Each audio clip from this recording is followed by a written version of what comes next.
গত কয়েক সপ্তাহ ধরে আমরা দেখেছিলাম যে স্ম্যাকডাউন খুব একটা ভালো যাচ্ছিল না। আমরা সবাই কমপ্লেন করছিলাম যে স্ম্যাকডাউন তো খুব বোরিং চলছে, স্ম্যাকডাউনে কোনো গল্প এগোয় না। তো আজকে ডাব্লিউডাব্লিউ আমাদের বলেছে দাঁড়া, গল্প এগোয় না, গল্প পুরো পাল্টেই দেবো।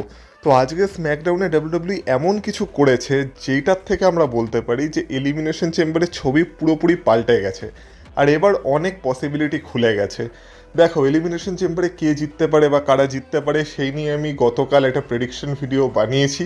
তো সেই ভিডিওটাকে অবশ্যই চেক আউট করো। এখনও সেরকম কিছু প্রেডিকশন পাল্টায়নি, কিন্তু তবু আমি বলতে পারি যে কিছু সিনারিও পাল্টে গেছে, যেটা নিয়ে আজকের এই ভিডিওতে কথা বলবো। তাই আজকের ভিডিওটা ভালো করে দেখো। এইটা এলিমিনেশন চেম্বারের আগে শেষ ভিডিও বলতে পারো, যেখানে তোমাদেরকে কিছু লাস্ট মিনিট আপডেটও আমি তোমাদের দিতে চলেছি। তো তার জন্য ভিডিওটা খুব ইন্টারেস্টিং হতে চলেছে। ভিডিওটাকে পুরোটা দেখো, স্কিপ করো না, কারণ তোমরা দেখছো Rachel entertainer. So let's start the entertainment.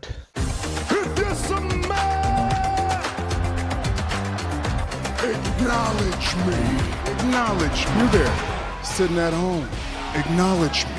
সবার প্রথমেই আমরা দেখতে পেয়েছিলাম যে কেউ একজন আমাদের মেন ইভেন্ট জে উসোকে ব্যাক স্টেজে বাজেভাবে অ্যাটাক করে দিয়েছিল, যার ফলে জে উসো পুরোপুরি অজ্ঞান হয়ে গেছিল। তাকে সবাই ঘিরে রেখেছিল, এমনকি তাকে তো অ্যাম্বুলেন্সে করে হসপিটালেও নিয়ে যাওয়া হচ্ছিল। মানে জে উসোর অবস্থা পুরোপুরি খারাপ হয়ে গেছে।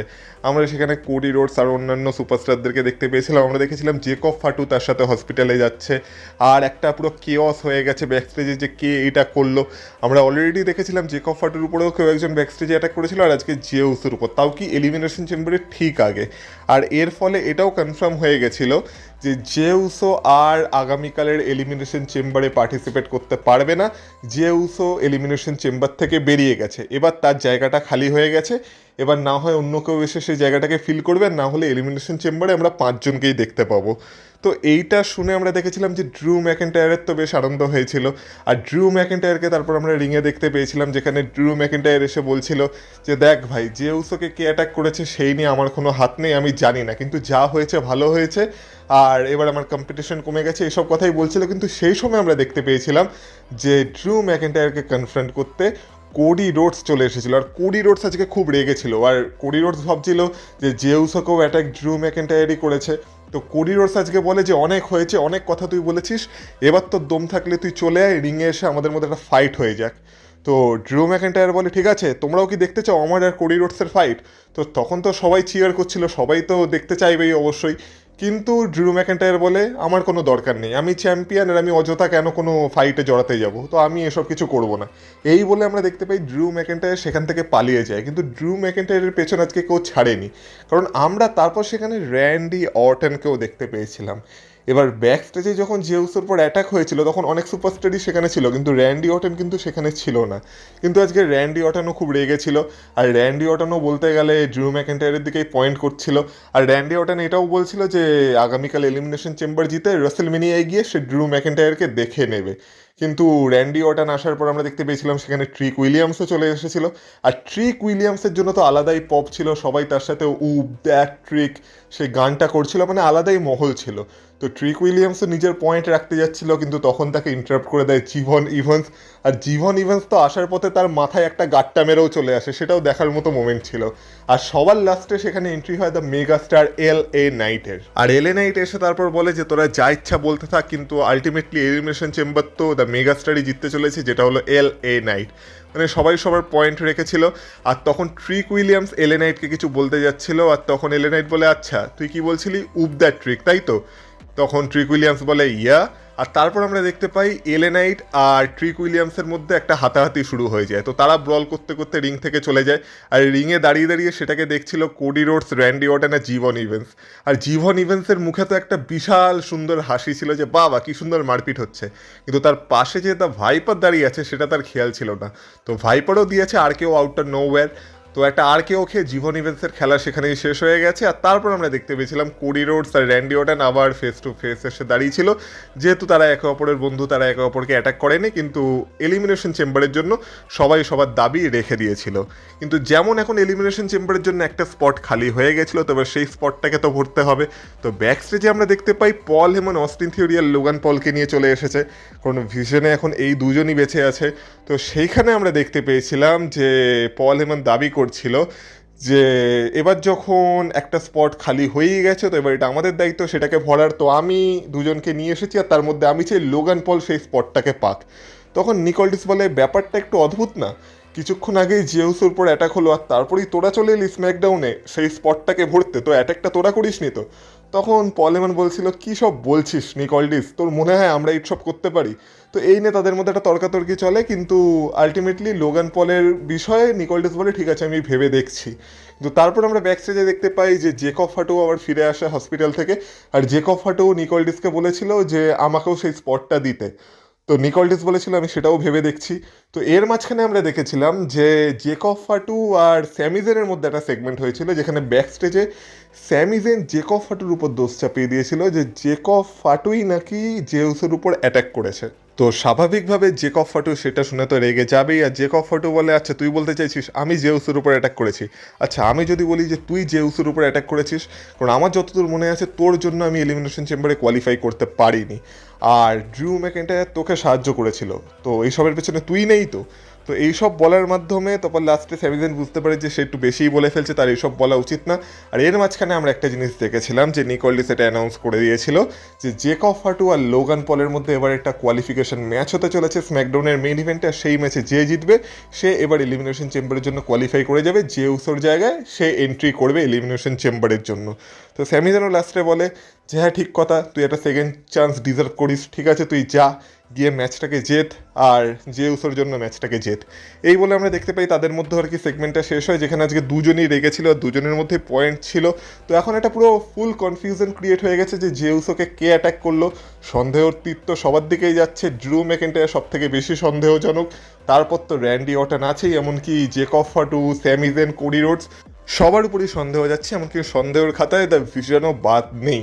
তো কে জেউসের উপর অ্যাটাক করেছে এটা সত্যি খুব ইন্টারেস্টিং হয়ে গেছে। অবশ্য যদি আগামী দিনে ডাব্লিউডাব্লিউ নিজের মনে থাকে যে তারা এরকম একটা অ্যাঙ্গেল দেখিয়েছিল, আর দেখা যাক এটা রিভিল হয় কিনা। এখনও জেকব ফাটুর উপর কি অ্যাটাক করেছিল সেটাই রিভিল হয়নি, হয়তো দুজন সেম পার্সন যে কিনা একসময় জেকব ফাটুর উপর অ্যাটাক করেছিল আর এখন জেউসের উপর অ্যাটাক করলো, আর সেটা র্যান্ডি অর্টন হতে পারে কি সেটারও সম্ভাবনা কম, কারণ র্যান্ডি অর্টনের সাথে ব্যাক স্টেজে আমরা আজকে অ্যালিস্টার ব্ল্যাকের একটা সেগমেন্ট দেখেছিলাম, আর তাদের দুজনের মধ্যে যা চলছে না সেটা দেখে মনে হচ্ছে আলটিমেটলি রাসেলমেনিয়ার জন্য W W Randy Orton versus Alistair ব্ল্যাকই প্ল্যান করে রেখেছে।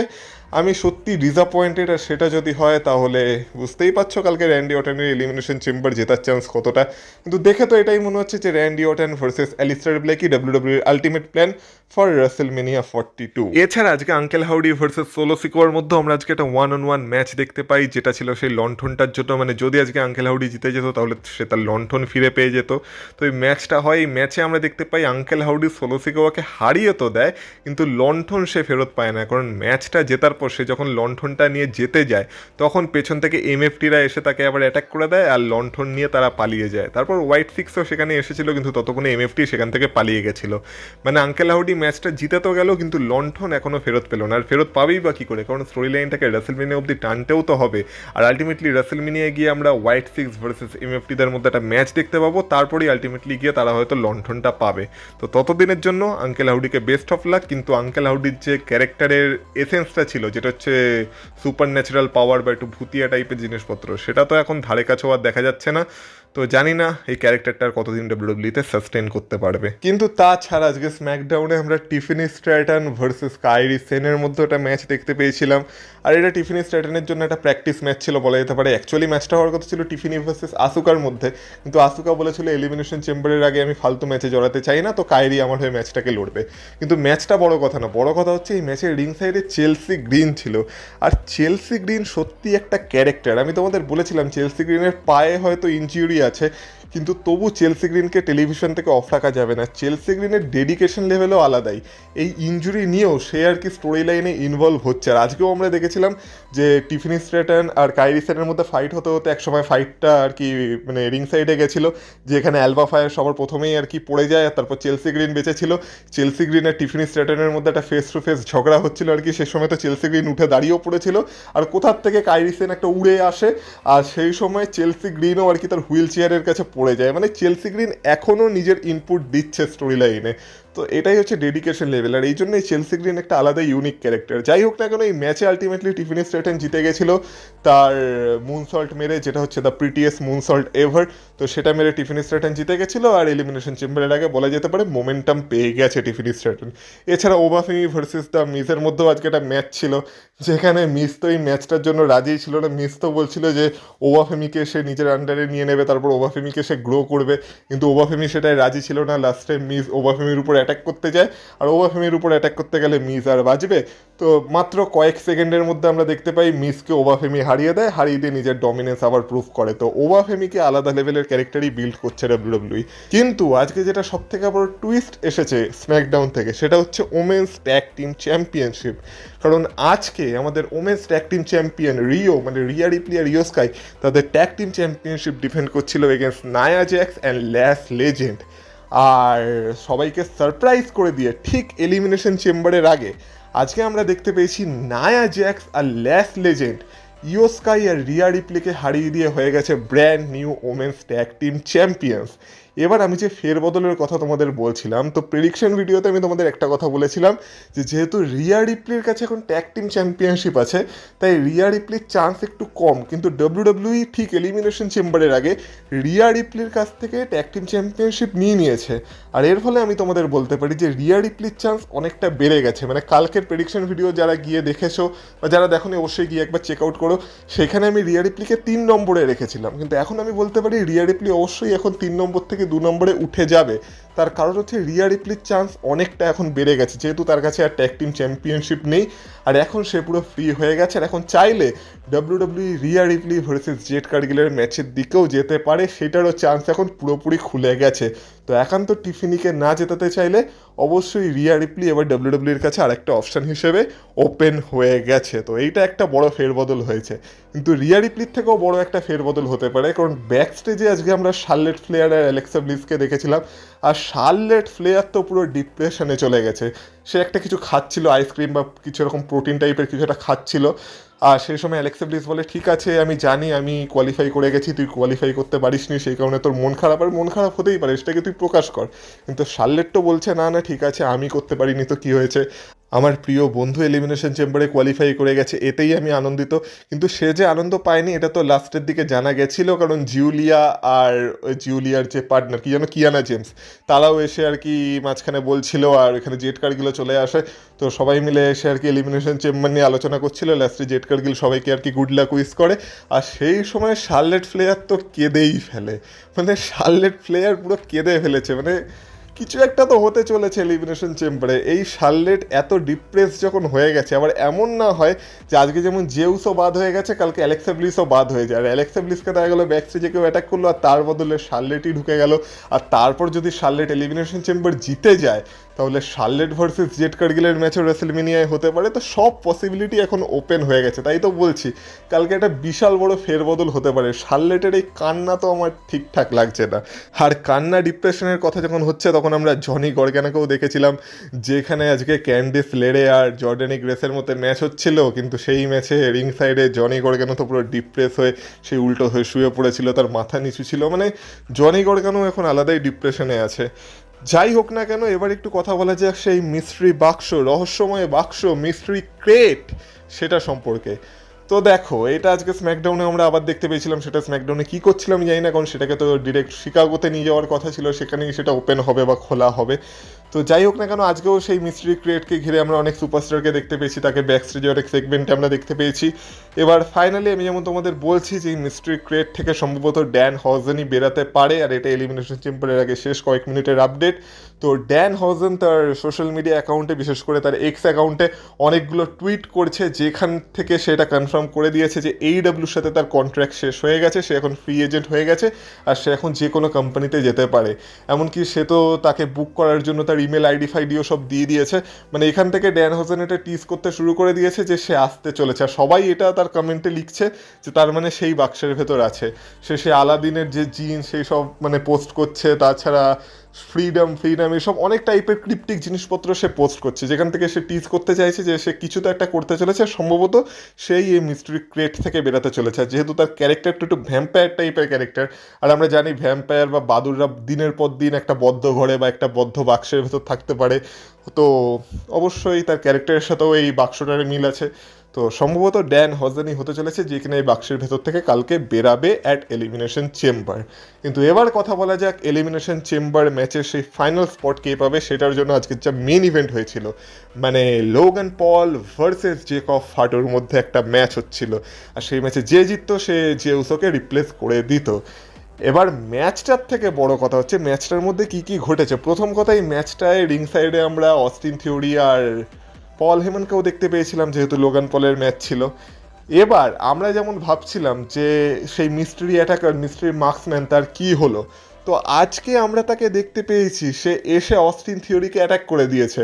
কিন্তু অস্টিন থিওরিকে অ্যাটাক করার পর সে লোগান পলের হাতে ধরা খেয়ে গেছে, আর লোগান পল আজকে তার মুখোশ খুলে দিয়েছে, আর মুখোশের ভেতর থেকে বেরিয়েছে এই মানুষটা। এবার এই মানুষটা কে? একে কি কেউ চেনো? এ কোন সুপারস্টার? একে তো অ্যানাউন্সাররাও বলছিল যে একে তারাও কোনোদিন দেখেনি, এমনকি লোগান পল, পল এমন সবাই অবাক হয়ে গেছে, ভাই তুই কে? কিন্তু আমি তোমাদের এর পরিচয় দিচ্ছি। এই যে মহামানবকে দেখতে পাচ্ছ সবুজ চুলধারী, সে আর কেউ না, সে হলো আমাদের সেথ ফ্রিকিন রলিন্সের একজন ছাত্র। মানে সেথ রলিন্সের যে রেসলিং স্কুল আছে, সেই রেসলিং স্কুলে ডন ফিউরিও বা ফুরিও যাই বলো না কেন, প্রোনাউন্সিয়েশন কী হবে আমি ঠিক জানি না, ডন ফিউরিও বা ডন ফুরিও, তা মানে সেই রিং নেমে এ আর কি সেথ রলিন্সের কাছে রেসলিং শিখছে, আর তাকেই ডাব্লিউডাব্লিউ ইউজ করেছে অ্যাজ আ মিস্ট্রি অ্যাটাকার। তো এত হাইপ, এর ভেতর থেকে কে বেরাবে, সেথ রলিন্স না কে? কিন্তু বেরালো কে? এই মহাজন। তো আলটিমেটলি এই কি মিস্ট্রি অ্যাটাকার ছিল? এবার দেখো আমার কি মনে হয়, আমার মনে হয় ডাব্লিউডাব্লিউ একে এই কারণে ইউজ করেছে, কারণ এই মুহূর্তে ডাব্লিউডাব্লিউ এই মিস্ট্রি অ্যাটাকারের স্টোরিটাকে একটু ড্রপ করতে চাইছে। কারণ স্বাভাবিকভাবে এই মিস্ট্রি অ্যাটাকারের পেছনে আলটিমেটলি সেথ রলিন্সই হয়তো বেরাতো, আর তার ম্যাচ কার সাথে হতো? ব্রন ব্রিকারের সাথে। ব্রন ব্রিকার তো ইনজিওর্ড হয়ে গেছে, এবার ব্যাকআপ প্ল্যানে ব্রনসন রিড ছিল, ব্রনসন রিডও লাস্ট মোমেন্টে ইনজিওর্ড হয়ে গেছে। তো এখন এই মিস্ট্রি অ্যাটাকার করবেটা কি? তার সাথে নিশ্চয়ই অস্টিন থিওরি বা লোগান পলের ম্যাচ তো হতো না। তো যদি সেথ রলিন্সকে আলটিমেটলি রিভিল করতে হতো, তো তার সাথে যার যার ম্যাচ হওয়ার পসিবিলিটি ছিল তারা সবাই তো ইনজুরির কারণে এখন রেসলমেনিয়া থেকে বেরিয়ে গেছে। এমনকি সেথ রলিন্সের নিজের স্ট্যাটাসও এখন ক্লিয়ার না। তো ডাব্লিউডাব্লিউ ভাবলো যে যখন ইনজুরির কারণে সবাই বেরিয়েই গেছে, তখন এই মিস্ট্রি অ্যাটাকারের স্টোরি লাইনটাকে একটু হোল্ড করা যাক, বা এটাকে এখন আপাতত ড্রপ করে দেওয়া যাক। কিন্তু তখন সবাই জিজ্ঞাসা করতো যে হঠাৎ করে মিস্ট্রি অ্যাটাকার কোথায় চলে গেল। তো আমার মনে হয় জাস্ট সেই কারণেই ডাব্লিউডাব্লিউ এখন এই ডন ফিউরো বা যেই হোক না কেন তাকে ইউজ করেছে। কিন্তু আলটিমেটলি হয়তো স্টোরিটা আবার ফিরে আসবে যখন ব্রন ব্রেকার বা ব্রনসন রিড পুরোপুরি সুস্থ হয়ে যাবে, ভিশন আবার ফিরে আসবে, সেই সময় হয়তো স্টোরি লাইনটা আবার কন্টিনিউ হবে, আর সেই সময় হয়তো আমরা আবার একটা নতুন মিস্ট্রি অ্যাটাকারকে দেখতে পাবো, যেটার থেকে সেথ রলিন্সই বেরাবে। আমার মনে হয় এখন শুধুমাত্র স্টোরি লাইনটাকে ড্রপ করার জন্য ডাব্লিউডাব্লিউ এই মানুষটাকে ব্যবহার করেছে, বা এই সুপারস্টারটাকে, সুপারস্টার তো না, এই রেসলারটাকে ব্যবহার করেছে আর কি। তো আপাততর জন্য এই মিস্ট্রি মার্কসম্যানের গল্প হয়তো শেষ হয়ে গেছে। এবার ডাব্লিউডাব্লিউ আমাদের সারপ্রাইজও করতে পারে যদি এলিমিনেশন চেম্বারে আরও একটা মিস্ট্রি মার্কসম্যান এসে আর কি অ্যাটাক করে দেয় লোগান পলকে। সেটা হলে হতেই পারে, কিন্তু কেন করবে? তার কারণ হচ্ছে লোগান পল আজকে এই ম্যাচটা জিতে গেছে। কি করে জিতে গেছে? জেকব ফাটো এই ম্যাচটা প্রায় জিততেই বসেছিল, কিন্তু সেই সময় আমরা দেখতে পেয়েছি যে বাইরে থেকে ড্রু ম্যাকেন্টায়ার এসে তার আনডিসপিউটেড ডাব্লিউডাব্লিউ চ্যাম্পিয়নশিপ দিয়ে জেকব ফাটোকে অ্যাটাক করে দিয়েছিল, আর সেই সুযোগটাকে কাজে লাগিয়ে লোগান পল আজকে জেকব ফাটোকে হারিয়ে দিয়েছে, আর এলিমিনেশন চেম্বারের জন্য কোয়ালিফাই করে গেছে, সেই জেউসোকে রিপ্লেস করতে চলেছে। তো মিস্ট্রি মার্কসম্যানের গল্পকেও ডাব্লিউডাব্লিউ আপাততর জন্য শেষ করে দিয়েছে। জেকব ফাটোকে ইকুয়েশন থেকে বের করে দিয়েছে, লোগান পল কোয়ালিফাই হয়ে গেছে, কিন্তু এই ড্রু ম্যাকেন্টায়ার উড়ন্ত তীর নিজেই নিচ্ছে। তার কারণ হচ্ছে সে এখন জেকব ফাটুর পেছনে পড়ে আছে। এবার এলিমিনেশন চেম্বার যেই জিতুক না কেন, এইটা তো কনফার্ম সে তো ড্রু ম্যাকেন্টায়ারের পেছনে যাবে, আর জেকব ফাটু ড্রু ম্যাকেন্টায়ারের পেছনেই যেতে চলেছে। তো সম্ভবত আমরা যে ট্রিপল থ্রেট ম্যাচটার কথা বলছিলাম, Drew McIntyre versus Cody Rhodes versus Jacob Fatu, সেই ম্যাচটাই আমরা রেসলমেনিয়ায় দেখতে পাবো, সেটার সম্ভাবনা আমি প্রবলভাবে দেখতে পাচ্ছি। তো এইভাবেই আজকে স্ম্যাকডাউন শেষ হয়েছিল, যেখানে যেমন বললাম এলিমিনেশন চেম্বারের পুরো গল্পই পাল্টে গেছে। এবার দেখা যাক কালকে এলিমিনেশন চেম্বারে কি হয়। কিন্তু এবার তোমরা বলো আজকে স্ম্যাকডাউন দেখার পর তোমরা কালকের এলিমিনেশন চেম্বারের জন্য কতটা এক্সাইটেড? আর যদি ভিডিওটা ভালো লেগে থাকে ভিডিওটায় অবশ্যই এটা লাইক করে দিয়ে যেও, এই চ্যানেলে নতুন হয়ে থাকলে চ্যানেলটাকে সাবস্ক্রাইব করে দিয়ে যেও। আর তোমাদের গুরুত্বপূর্ণ মতামত অবশ্যই কমেন্ট বক্সে কমেন্ট করে বলো, ভিডিওটাকে পারলে হাইপ করো, শেয়ার করো। আর হ্যাঁ, আমার ফেসবুক পেজের লিঙ্ক তোমরা পেয়ে যাবে ভিডিও ডিসক্রিপশনে, তো অবশ্যই গিয়ে ফেসবুক পেজটাকেও ফলো করো। কালকে তোমরা অনেকেই ফলো করেছো, সাপোর্ট দেখে ভালো লাগছে, কিন্তু ইউটিউবের মতো ফেসবুকেও একটু সাপোর্ট দেখাও। ফেসবুক, ইনস্টাগ্রাম সব কিছুর লিঙ্ক তোমরা ডিসক্রিপশনে পেয়ে যাবে, সেখান থেকে গিয়ে অবশ্যই ফলো করো। সেখানেও একটু ফলোয়ার বাড়াও, মানে ইউটিউবে 17,000-এর উপরে ফলোয়ার আছে, সেখানে অন্তত 500 কি 1,000 ফলোয়ার তো গেন করি। তো প্লিজ তোমরা যাও গিয়ে ফেসবুক পেজ, ইনস্টাগ্রাম, সেখানে আমাকে ফলো করো। সেখানেও অনেক অ্যাক্টিভিটি আমরা করতে চলেছি ভবিষ্যতে, তো অবশ্যই গিয়ে ফলো করো, অনেক কিছু পেতে চলেছো সেখানেও। আর তোমাদের সাথে কথা হবে আবার পরের ভিডিওতে, ততক্ষণ তোমরা ভালো থেকো, টাটা।